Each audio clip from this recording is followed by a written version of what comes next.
Oh, where to even begin? Loveless is a manga series. Yep. Truly a series. That is for sure. And it's got a lot to unpack. If you're not familiar with the manga / anime Loveless, I do need to offer a few content warnings. Loveless as a series showcases child abuse, toxic relationships, assault, just predatory behavior in general, and all around it's got weird vibes. And my toxic trait has been, and probably always will be, the fact that I continue to engage in emotionally exhausting media that gives me a lot to process. So, great for me. When I was 13 years old, I found this cute manga with kids with cat ears and decided I was going to like it so much that I would post screenshots and quotes from it on Facebook and make my grandma extremely worried about me. I haven't really touched this series since I was like a young teenager, and now that I'm 25 with a fully developed brain cooking up here, I think it's time we revisit this series and think about it. A quick overview before we get too deep into this. Loveless is a manga series by Yun Koga that started publishing in Monthly Comic Zero Sum in 2002. It features characters with cat ears and tails, a universal trait at birth that will go away once a person becomes an adult. It's basically just a visual representation of the concept of virginity. The story follows Ritsuka Aoyagi, a 12-year-old boy, as he starts his new school, meets a mysterious man who claims to be good friends with his late brother, and becomes wrapped up in a world of magic battles. Sounds interesting enough, right? Spoiler warning for like the whole manga. Before I reread this series, I want to kind of take a step back and touch on some things that I remember from when I read this series over a decade ago. Just a couple of things that really stuck out to me and have like implanted themselves in my brain and have not left since. So I'm just gonna list some things that I remember, impressions that I had, I guess, and we'll see how they hold up. Part of why I'm doing this video essay is a retrospective for myself. So, a good place to start is, what do I even remember? First of all, I'm so confident that we're gonna be disappointed on this front, but I remember the fights being cool. I was 13, very easily impressed. And from what I can remember, I don't think the fights were like much of anything. I think they just kind of stood there and said things, and that caused damage. So we're probably not going to enjoy that as much now as I did at 13. Speaking of the fights, I do remember there were characters that couldn't feel pain, and they were rough. And I remember in one of these fights, they literally nailed the main adult character to the ground, like his hand, and I remember him like yanking his hand like through the nail. Honestly, when I look at the cover art, I'm like, wow, did that scene really happen in this manga, or am I confused? What else? I have not really thought about this series in a while. It's been staring me down on my bookshelf for years, and I've been like waiting for the right time to reread it, because it's one of those series that, as I've gotten older and heard people talk about it, I'm like, that sounds really creepy. Not exactly how I remember it. I feel like I should revisit this with an adult brain, and that's what we're doing here. I don't really remember much else, like, organically without getting back into the series. Although, I will say one last thing. There is a line from... I tried to watch the anime a couple years after I'd read the manga, right? And there was this... I remember I did not get past the first episode because there was this line that was essentially like, hey, are you gonna be physically intimate with me? A child is saying this to an adult, and the adult is like, maybe when you get older. What do you mean, take me? Are you talking about my ears and tail? Not just yet. We'll just have to wait till you're a little more grown up. That's a child, sir. She's 12. I remember the way it was framed in the anime felt very icky, and I was like, this is really freaky, and it freaked me out, and it's haunted me ever since. I don't think that particular scene was in the manga, so I'm watching out for it. I've got my phone ready to call the police on these characters because I remember when I was reading the manga, it didn't feel like that. But the anime did. But the anime is based off the manga, so maybe I was just dumb. So we'll see. I wanna hold out hope, but I don't have a lot to hold out for it, so I am so incredibly sorry, future me, for putting you through this. Hopefully it wasn't that bad. I'm gonna go get started on reading this now. We'll see how it goes. Why does this man keep coming in through the window? What is he doing?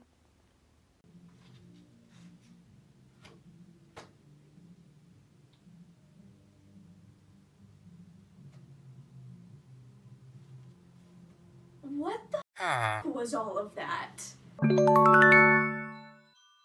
The plot of Loveless is kind of all over the place, and it may only feel that way because the series is incomplete, and honestly will probably remain as such, but here's the gist of it.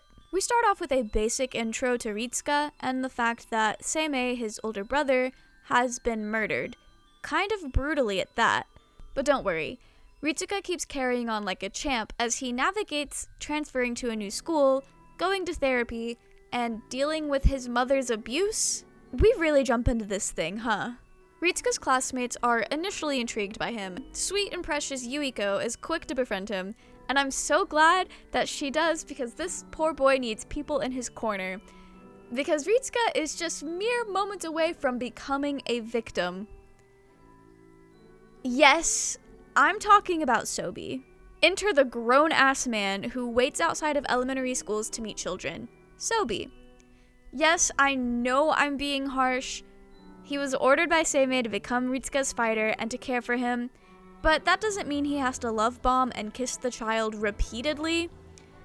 It sounds to me like it was more of a narrative excuse for Yun Koga to write a Shotokan story, but I digress. Sobi introduces himself to Ritsuka, and they go to a park together. Since Sobi introduced himself as someone who used to be close with Seimei, Ritsuka immediately trusts him, and I think this is part of him trying to process his grief and wanting to feel closer to his brother who is no longer around. While they're at the park, Sobi and Ritsuka are confronted by a fighter unit, and we are now introduced to Loveless's magic battles. Wow!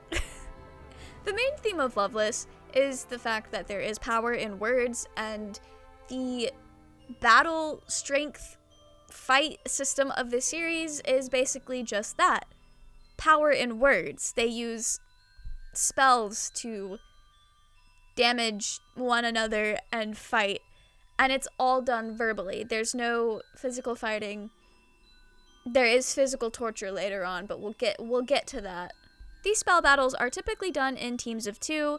You have a fighter who is the spellcaster and a sacrifice, the one who actually receives the damage that's dished out. And you know what better way to keep Sobi and Ritsuka in each other's lives than having them essentially bound together, am I right? The fighter and sacrifice units within Loveless mostly tend to be romantic couples or duos that have a lot of intimacy between them. And while not every duo is romantically or intimately involved with one another, they are closer friends than a typical friendship would be, and it is weird to pair a 20... How even old is Sobi? Like 22, 21? It's weird to put somebody in their early 20s and a 12-year-old together.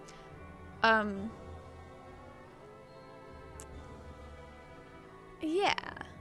Anyway, let's get back into that plot. We can talk about that later. After that first magic battle and going through Seimei's computer, Ritsuka and the readers get to find out about an organization called Septimal Moon. It's a weird word. Not really sure how to say it, so I'm going to try my best.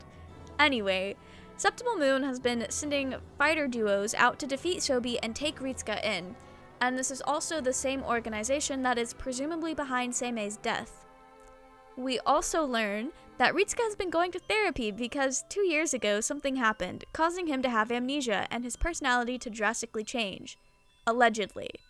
This is a point of contention between Ritsuka and his mother, and we are led to believe that this is the cause of his mother's abuse towards him. Loveless starts out with some interesting ideas, awkward execution, and a lot of uncomfortable vibes. And I so thought it was a story that was going to be self-aware, because Sobi's best friend, Kyo, is always calling him out for being creepy and spending too much time with a grade schooler. However, this doesn't really seem to go anywhere, nor does it actually affect their friendship. Kyo is actually more mad about Ritsuka being related to Seimei, and Sobi becoming a slave to another Aoyagi. And all this in Volume 1. Oh no, Johnny, let me put it back. The rest of the story here does take similar pacing. A lot of things happen very quickly. There's a lot of new information thrown at both Ritsuka and the reader, and it just seems, it's a lot. It is a lot. I can't tell if it's because every time I've ever consumed Loveless, it's been binge reading, so that might be why I feel like there's a lot being thrown at you, because I'm just taking it all in at once. However, even though things move very quickly and there's a lot going on, we still take time out of our day to spend time in moments that don't really drive the plot forward, at least not in a way that I can see with the amount of story that's been given to us at this time. We spend a lot of time with Ritsuka in his classroom, and we get to see how he treats others his age and how he stands up for Yuiko every time he comes across her being bullied. And even though he might say that he hates people who get taken advantage of and he doesn't like stupid people, it's very clear that he cares a lot about Yuiko, and it bothers him that she gets treated the way she does. And he may say that he doesn't like her because of that, but he's just lying. I think he's more mad at the situation, but he doesn't know how to word it because he's 12, and I've never met a 12-year-old that's like emotionally intelligent enough to properly convey what's going on here. It's interesting, and the pacing keeps you going, even when the story itself seems to fall a little bit flat. Fighter and Sacrifice duos continue to target Ritsuka and Sobi, and it's through this that we learn that Ritsuka and Sobi aren't really a good match. I mean, did we have to be told that? Ritsuka and Sobi are not bound to one another the way that a Fighter and Sacrifice are supposed to be, and their names don't match. Fighter and Sacrifice pairs are supposed to have matching names, and Sobi's name is Beloved. That's Seimei's name. And Seimei told us in the very beginning that Ritsuka's name is Loveless. Beloved, Loveless. There's a theme here. It's a shame it never gets expanded on. I say as if the story's actually finished. I just know it never will be. That's okay. It's okay. We live, we laugh, we love. Why did I say that? Their opponents point this out a lot, and they also point out the fact that the mismatched pair holds back Sobi's power. However, the two persevere, and they make it out of their battles mostly okay by fighting smart. I say mostly because there's a time or two where Sobi just gets his ass handed to him, and it's so funny, but like it's not funny. I just find it funny. Me personally. Anyway, a pair of Zeros corner Sobi when he's alone, and instead of trying to get Ritsuka, he fights them alone. And since this is a duo game here, when you fight by yourself, your power is even more stripped back and restricted. Anyway, Sobi loses the fight. He's left in pretty rough shape. He tries to call the Zeros that he took in. By the way, I have not mentioned this yet, but they fight a couple Zeros early on, end up adopting them essentially. And he tries to call them, and then Ritsuka finds him just in a terrible shape. He's pathetic. Sobi is pathetic. Through these battles, Ritsuka is able to gain clues that start to point him in the right direction for figuring out what happened to Seimei and who might have been responsible. At one point, he gets a code that he later learns from a classmate is a time and a place, like a meeting point in a video game that Seimei used to play. So Ritsuka decides that he's gonna go to that time and place in the video game. And he does. And it actually goes kind of well, surprisingly. I was surprised that it went well. In the game, Ritsuka is able to communicate with members of Septimal Moon, confirming that they did in fact murder Seimei, and that Seimei was also a member of Septimal Moon. Oh, how the plot thickens. We go from thinking Seimei was hunted down or something to knowing that it was an inside job of sorts. As Ritsuka struggles to put the pieces together, Sobi is no help. Sobi knows more than he's letting on, and Ritsuka knows that. But Sobi can't tell Ritsuka anything due to his obligations and old orders from Seimei. And like the dog he is, Sobi is nothing if not good at following orders. As Ritsuka uncovers clues about what happened to Seimei, he and Sobi have a run-in with a duo who challenge them to a fight, mostly to hold them off, while a sketchy guy who looks just a little bit too much like Illumi from Hunter x Hunter, if Illumi had like facial expressions and expressed emotion visually. Anyway, this weird guy contacts and later visits Ritsuka's mother, pretending to be Seimei. This upsets Ritsuka since his mother does not have the best grip on reality. She's not mentally or emotionally stable, and so she believes that Seimei is out there and he's gonna come home one day. And this sketchy guy takes advantage of that, and he comes and he's like, hey, I would love to come home, Mom, Mother dearest, but you're gonna have to kill your other son first if you want me to come home. Ritsuka's mom is very, very upset by this, because she, as horrible as she does actually care for Ritsuka, and she doesn't want to kill him. So she does what any sane mother will do, and ties him to a chair and forbids him from leaving the house. I mean, that's a choice. Doesn't seem like a good idea, though. Anyway, Sobi comes, saves the day, and they get back to work on figuring out what the heck is going on here. One thing that's upset Ritsuka the most, though, is that while he and Sobi were engaging in battle, the duo kind of let it slip that Seimei is actually alive, and they had just seen him pretty recently. Ritsuka is flabbergasted. He does not know what to believe, so he settles on putting all of his trust into Sobi and continuing on as if Seimei is actually dead, and that those people were lying because, I mean, who's more likely to lie? The random strangers who don't know you, or the guy that you know hides things from you because of orders? Anyway, that juicy mystery is solved for the readers when it's revealed that Seimei is actually alive and well, hiding out at an elderly woman's home after pulling strings in the shadows to accomplish his goals, after having faked his death to avoid being executed by Septimal Moon. We begin to get acclimated to the fact that Ritsuka was wrong about Seimei's personality, and how sweet he is as we see the true conniving monster that had been underneath his protective older brother persona. Yes, it is true that a person can be sweet, tender, and caring towards those that they love and care about, while also being an absolute menace to others. However, I don't believe that's the story that's trying to be told here. We spend the rest of the story thus far being told all the ways that Seimei is an absolute atrocious monster, and seeing that even with Ritsuka, he's not all that he was cracked up to be. As Ritsuka gets more information, we learn along with him all the ways that Seimei has tortured and manipulated all of those around him. And Seimei puts Ritsuka in a position where he either accepts these parts of him, or he no longer loves his brother, which is manipulative crap that Ritsuka immediately calls. Ritsuka knows that he can still love his brother while also being upset about his actions. And it's a huge internal conflict that this manga has been building up to, and is probably a key part in the overall plot of the story, if it ever gets finished. Ritsuka still loves Seimei, but he's incredibly angry and upset with him for abandoning him, for the atrocities he has committed. And, like, the fact that Seimei murdered someone else in his place when he faked his own death, like, that's kind of upsetting for a 12-year-old boy to learn about his older brother that he had previously idolized.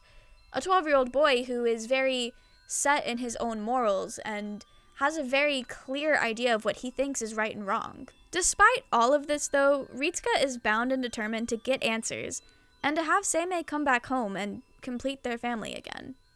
However, Septimal Moon and the rest of Ritsuka's allies wish for Seimei's death and for him to atone for his wrongdoings.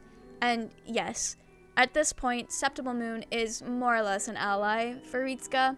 They were introduced as like this big, bad, evil organization, and Ritsuka went to confront them IRL, and then they were just like, oh, it's Ritsuka. Cool. And now they're on the same side? I mean, I'm not going to be one to judge a story that's not done. I just would have done it differently if I was writing this myself, although there's a lot of things about this story that I would do a lot differently if I were writing it myself, let's be real here. Volume 13, the last volume out at this time, and likely the last bit we'll ever get, if I'm being real, starts to set up what could potentially be a confrontation between Ritsuka, Seimei, and their allies. However, at this point in the story, the main plotline is taking a back seat to flashbacks as the story fleshes out the other key players in this plot and how everyone is connected. It's really hard to judge what's going on here because we lack the full picture, but it is nice to get a little bit of context and backstory to these characters and why they behave the way that they do, especially since a lot of the characters that we're getting fleshed out right now have been mostly mysterious, especially from Ritsuka's point of view, because these are people he's never met, except for in the video game like once or twice, and they've played a big role in the story that he is trying to uncover, so it is nice to get a little bit of insight on them. Ritsuka Aoyagi is a character that oftentimes feels like a victim of the narrative. He isn't a character that seems to shape the story here. Instead, he's more of a reactionary character. Ritsuka's main objective here is to figure out what on earth is going on with Seimei and to eventually bring his brother home to piece his family back together. Since he's in a mystery-solving role, Ritsuka doesn't get much of an opportunity to actually make things happen. And in that regard, he's very much a self-insert character for the reader. He allows for the reader to get exposition on the world of Loveless and allows for info dumping every time we learn something new along with him. Not saying that's a fault, just stating the role that I think Ritsuka plays in the narrative, but who is he beyond that? It's established pretty early on that Ritsuka and his mother believe that he is a different person than the Ritsuka Aoyagi that existed 2 years prior. They believe that his personality has drastically changed after Ritsuka suffered some kind of event 2 years prior to the start of the story. This bit isn't touched on a whole lot outside of the child abuse that Ritsuka suffers at the hands of his mother.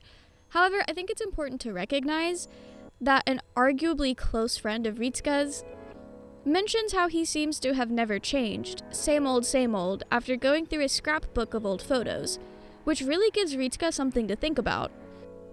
While the actual manga has not expanded upon this very much, I do think that Ritsuka's story has a lot to explore here. And if I may make some guesses, I think this is the general direction of the overall character arc and growth that Ritsuka was going to experience in the completion of the narrative. Ritsuka's character is one that I believe was created to explore trauma responses in an individual, especially a young middle school-aged child. Sometimes when a person goes through something that causes trauma, it can cause them to separate themselves from their past self. I'm not talking about DID here, and I'm not entirely sure how to explain it, but it's just a mental separation. Not quite a new personality, but just a hard line separation between you before something happened and you after something happened. Now, I'm not a medical nor psychological expert here. This is just my interpretation and my understanding of what is going on in the narrative, and also just my flavor of existence and what my own personal experiences have, I guess, allowed me to see, the lens that I'm looking through, basically. I don't know how to explain it other than that However, people who have this mental separation that I was just talking about tend to see themselves as a different person, almost to an extreme. This whole mental separation, coupled with the memory loss that Ritsuka suffers, it seems very likely that his character is an exploration of trauma responses, and perhaps his character arc is reconciling that and piecing himself back together. I hate to say that Ritsuka's whole character boils down to experiencing and healing from trauma, but based on what we have of the story so far, that's pretty much it. It's a classic case of a child going through something that they're far too young to really go through, and then the repercussions of that, like Evangelion, Steven Universe, a multitude of other animes and shows and just media in general, like the entire young adult dystopian genre would fall into this as well. But that's enough about Ritsuka. From one trauma-riddled person to another, it's time to talk about Sobi. Again. Sobi Agatsuma is a mysterious character at first, appearing like a suave guy who has his stuff together. However, as the story unfolds, we begin to see an incredibly broken individual. Sobi has spent most of his life being used and abused, something that is touched on but not really dwelled on. We see his past with his teacher, a man who beats him and eventually takes his ears despite Sobi still being a child. We see that Sobi is a masochist, but to the point that those close to him are worried for his safety, and we see his relationships as more abuse than any kind of consensual BDSM. Sobi is also a blank. In the world of Loveless, a fighter and sacrifice unit share a name, and this name is one that a person has since birth. It'll eventually manifest on their body. However, there are some who are blank, ready to be molded to whoever needs them. Sobi did not have a name before Seimei. It's unclear to me at the moment if Sobi's upbringing was because he was a blank or if his teacher was just gross and quirky like that. However, I do believe that him being a blank probably factors into his Ella enchanted ways of following orders no matter what they are. Sobi sees his worth in his connections with others, no matter how destructive that may be. He bonds with people through pain, which may be why he really wanted Ritsuka to be the one to pierce his ears. Sobi is also a person that craves to be ordered around. We see this time and time again when he begs for Ritsuka to tell him what to do, to give him orders. He is eager to be given a task, and compelled to do whatever it is he is told, despite the consequences. We see Sobi suffer as he follows Seimei's desires. The pain as he abandons Ritsuka to leap onto Seimei's command. He may think for himself, but he does not act for himself. Again, just like Ritsuka, and Loveless as a whole, Sobi is an incomplete story. And honestly, I'm not really sure if he's a tool for Ritsuka to become comfortable with affection and learn what love means to him, or if Sobi is supposed to have his own character arc. However, both can be true, and given the amount of time spent with Sobi on his own and his backstory, he probably was meant to have something bigger to say than just helping Ritsuka grow as a person. However, from what we've seen so far, his main role in the story is just helping Ritsuka grow as a person, uncover what's going on with Seimei, which, again, feeds into Ritsuka's main goal, and then also kind of like, he's this weird... Loveless is weird because it's, for all intents and purposes, basically those old trashy yaois, despite Yun Koga saying that it's not. If it's not, then it's at least intended to bait as such, because, I mean, what is this if it's not a yaoi? So at the very least, Sobi is there for the reader's desires. The cool older guy, the, I guess, objectively hot compared to mid-2000s anime standards. I say mid, early 2000s anime and manga standards. My bad. So it's hard to see what exactly Sobi is supposed to be here, because oftentimes a lot of yaoi tend to explore darker, more gruesome topics, and sometimes it's played off to be for the pleasure of the reader, maybe not so much in a sexual gratification kind of way, but still not treated with the gravity that it is needed. And I feel like sometimes the way Sobi's backstory felt kind of rushed and just kind of like mentioned, it might have been along those lines. That's just my thoughts, though, and who am I but a 25-year-old person on the internet who has no idea what's going through the author's head at any given time. Ever. Just my thoughts. I believe now it is time to talk about the big bad of Loveless, Seimei Aoyagi. He is initially set up as a kind and loving older brother, a victim of a horrible crime, someone who may have even known just a little bit too much and was unjustly slaughtered.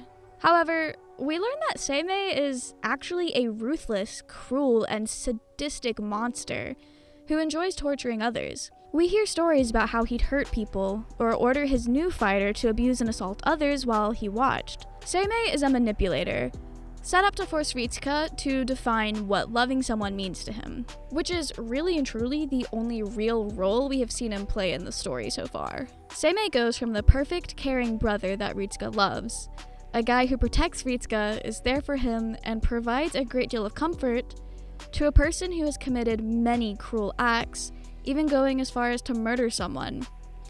Someone who confronts Ritsuka's outlook on love, and demands that in order to love someone, you have to accept and be okay with all of their actions. That Ritsuka can't love him and also be angry with him for what he did. Seimei is the rose-colored glasses, and once you take them off, you can clearly see just how dangerous Seimei is and how he tries to warp your sense of love. There's not a whole lot to say about Seimei beyond that. Again, Loveless is a very incomplete story, but that seems to be the main theme of the story, is Ritsuka coming to understand the power of words, what love means to him, and how to care for others, and how to accept the care of others. He is not a character that has a lot of affection thrown towards him at the beginning, and he is not a character that's very comfortable with giving and showing affection. However, we do see him evolve through time. I probably should have said this in the Ritsuka section, but it feels right to talk about it now, after talking about Seimei and his role in the story. Outside of Ritsuka, Sobi, and Seimei, there are an array of other characters, each with their own flaws and struggles. We begin to learn how everyone is connected in the more recent chapters of the manga. We get glimpses of the horrors each character has done or witnessed. We begin to uncover secret plots that have not gone anywhere due to the story being forever incomplete. However, for an overview of Loveless, Ritsuka, Sobi, and Seimei are the pillars. They're the most important. I mean, they are the main characters. However, they are the characters that I think most embody the story, the themes, and the message that is trying to be conveyed here. And it's not just because they're the main characters. So, after all that, did I even enjoy reading Loveless? Well, yes and no. First, I want to discuss its flaws.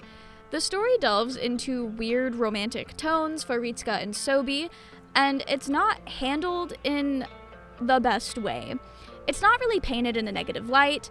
Yes, while we do have Sobi's friend calling him out for weird predatory behavior and vibes, it's played as a joke, and therefore doesn't really feel like the story is acknowledging and handling this sort of thing in a constructive way. Honestly, that is my main gripe with the series. The actual plot of Loveless is engaging and enjoyable, and even if it does feel a bit silly at times and oddly paced, I still had fun with it. Loveless is more about the characters and how they interact, and I love stories that are built like that, basically. Yes, there's an overarching plot of what happened to Seimei that then turns into what the heck is Seimei trying to do, but at the core of Loveless, it's a story that focuses on how the characters are feeling and how they're growing and connecting with others. And that's the thing that I do love about Loveless. Also, the art is good, and the fashion is so fun to me. Very early 2000s anime drip, which makes sense all things considered. So that's it. That's Loveless. I highly doubt we'll ever get more of this manga, and I'm not sure what the sources on this are, but I've heard through the grapevine that Yun Koga had been dropped from her publisher a few years ago, and many fans have assumed that Loveless will likely never get an ending due to her track record of just abandoning series that she just gets bored with, tends to be what people say. And there's also this notion that when she does finish something, it's rushed after she gets bored. Again, I do not know this woman. I never will meet this woman, most likely. I don't know if that's true. That's just what fans of the series and her previous works say online. Not really sure if there are credible sources on that. To be honest though, I've read that Loveless was planned on only having 15 volumes, and I'm not too sure if the story we currently have can neatly be wrapped up in just 2 more volumes. Especially considering there was some like wild things that were thrown in there the past couple of volumes. Like, what is going on with this secret family plot? Like, what? Was this ever gonna come back? Like, was this gonna be important later? We'll never know. And I'm certain if we were to find out, it would be incredibly fast-paced or just kind of leave us with plot holes. Neither one of those things are super appealing to me personally, so we'll just have to leave it at that. And that wraps up this, I guess, deep dive into the Loveless series. Not gonna lie, I put myself through a lot making this video. I initially read this series when I was like 13, 14 years old, and I have not really touched it since. So it's been interesting delving back into that headspace while I read the series for this video. If you enjoyed it, let me know. I would love to do some deep dives into some more anime and manga. Don't know if I'm going to continue the trend of talking a lot about BL and BL adjacent works because I'm going to be honest, I have not read that many. Have not, probably will not. It's just not exactly my cup of tea, which is fine. This video is not here to talk about all of that, and I'm not here to judge people for that because who would I be? What right do I have? Anyway, I believe that's it for me, and I will catch you all in the next one. And I will want to say, as a treat for those who have stuck around for this whole thing, I know a lot of people on this channel really enjoy Black Butler, and I've got some ideas for a lot of Black Butler videos. This summer is basically going to be like Black Butler summer. Not back to back to back, obviously, because I don't want to burn myself out on Black Butler again, but I've got a lot of Black Butler content planned, so. Alright, for real, that's it for me. Bye!